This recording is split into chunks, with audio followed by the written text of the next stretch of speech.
Halo sobat saya di mana saja Anda berada.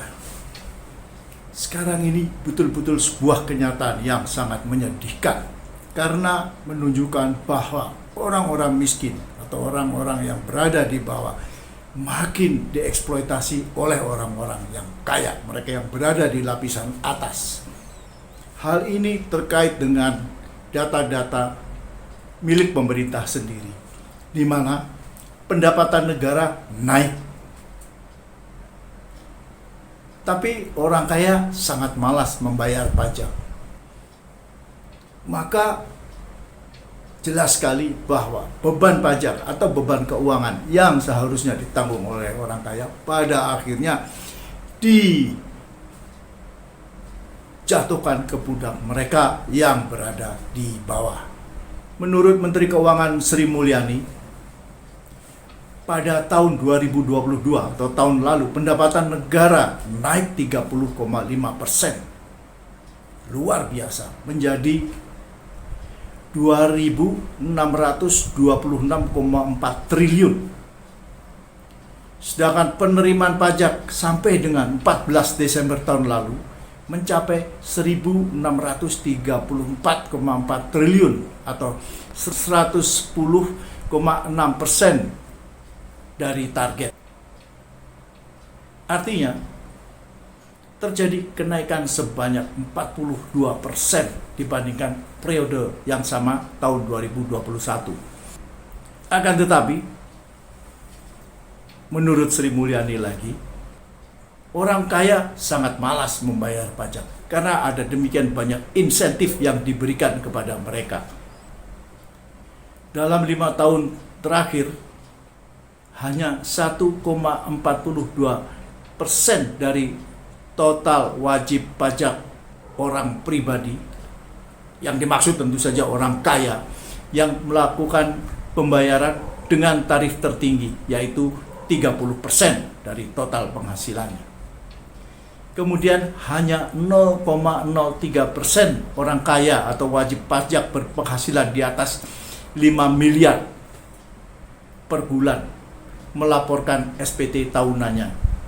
Lebih miris lagi, menurut Badan Pusat Statistik, garis kemiskinan pada September 2022 naik sebesar 5,90% dibandingkan Maret 2022. Dari semula 505.469 rupiah menjadi sebesar 535.547 per kapita per bulan. Ini peningkatan tertinggi dalam 9 tahun terakhir. Kenaikan garis kemiskinan ini menunjukkan bahwa daya hidup kaum super miskin atau mereka yang terperangkap dalam kemiskinan absolut itu naik. Sedangkan jumlah penduduk miskin itu sendiri naik 200.000 orang dalam 6 bulan. Dari 26,16 juta orang pada Maret 2022 menjadi 26,36 juta orang pada September 2022. Ini kalau menggunakan garis kemiskinan BPS. Tapi kalau menggunakan garis kemiskinan Bank Dunia, jumlahnya bisa jauh lebih tinggi lagi. Karena garis kemiskinan Bank Dunia adalah, saya ulangi, 1,1 juta rupiah per orang per bulan. Jadi hampir 2 kali lipat dari garis kemiskinan yang dibuat oleh BPS. Sampai sekarang belum jelas, atau bahkan kelihatannya pemerintah tidak memiliki sebuah crash program untuk membantu orang-orang miskin. Tapi yang terjadi malah pemerintah terus-menerus mengingatkan mengenai bahaya resesi ekonomi pada tahun ini. Bahkan dengan alasan ini pula pemerintah menerbitkan sebuah Perpu Cipta Kerja yang bernama Perpu Cipta Kerja yang diprotes oleh para pekerja karena dianggap ini justru membuat kaum pekerja yang makin tertindas dan membuat para bos makin kaya, dan karena mereka menjadi lebih leluasa melakukan tekanan-tekanan atau memperlakukan para pekerjanya. Dan yang pasti pemerintah sendiri juga belum jelas dalam melihat masalah ekonomi yang terjadi, karena di satu sisi menyatakan kita diambang krisis, di lain sisi ada yang mengatakan bahwa Indonesia biasa-biasa saja, keadaan keuangan tidak mengalami krisis, bahkan masih akan tumbuh secara positif.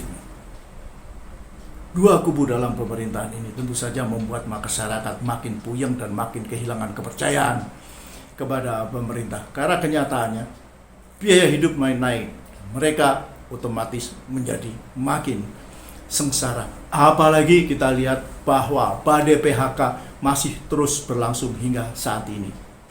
Nah, sebagai penutup, tampaknya masyarakat bawah akan lebih susah lagi pada tahun ini karena target setoran pajak dinaikkan hampir 700 triliun menjadi 1.718 triliun. Sampai dengan akhir tahun ini. Siapa yang dikejar? Kalau pemerintah gagal lagi menarik pajak dari orang-orang kaya, mereka yang di bawah. Maka tidak mengherankan bila pada tahun ini orang kaya akan makin kaya, sementara yang miskin akan menjadi makin susah. Oke, sobat di mana saja Anda berada, kita masih akan jumpa lagi dalam episode berikutnya.